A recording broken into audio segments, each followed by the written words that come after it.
Well, I think the challenge, as there's more attention to them, and there is now, is for people to get resources to earth.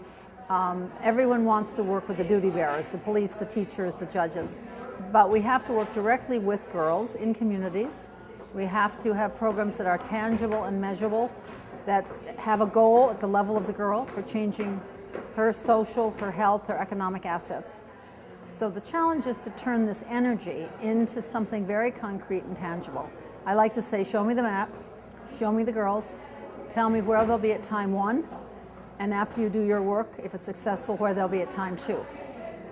Those groups that can answer those questions are, to me, doing the most valuable work.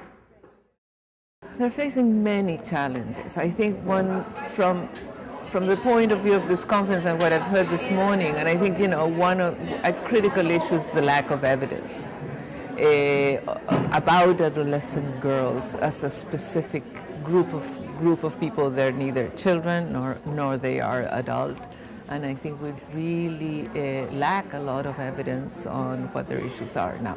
This morning, obviously, there was talk about, and it's a huge challenge, the challenge of the violence that adolescent girls face, sexual violence against adolescent girls.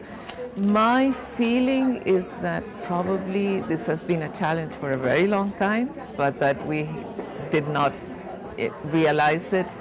But this is, sort of on the negative side, that is a challenge. On the positive side, I think there's a huge challenge of getting adolescent girls into productive employment.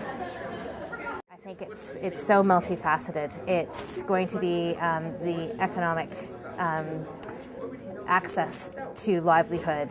A lot of times that's still more males than females have access. It's going to be education. There's been a lot of campaigns around ensuring girls access education. We also need to make sure that they stay in education, while at the same time recognizing that girls also are working. And one of the things with working girls is that a lot of the times the work that they do is at home, and that doesn't always get recognized.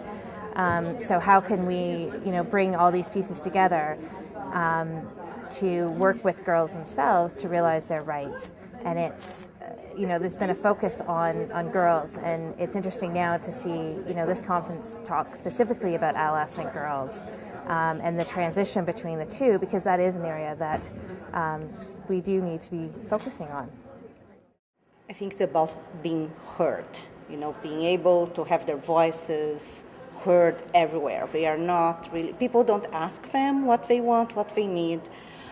Usually they are told what they want, and different from children that are still not expressing too much what they really want, although you can work with children and ask them what they want to. But adolescent girls, they have no opportunity to express what are the real important things for themselves. Usually they are hearing from an adult world, an adult point of view about what would be better for them.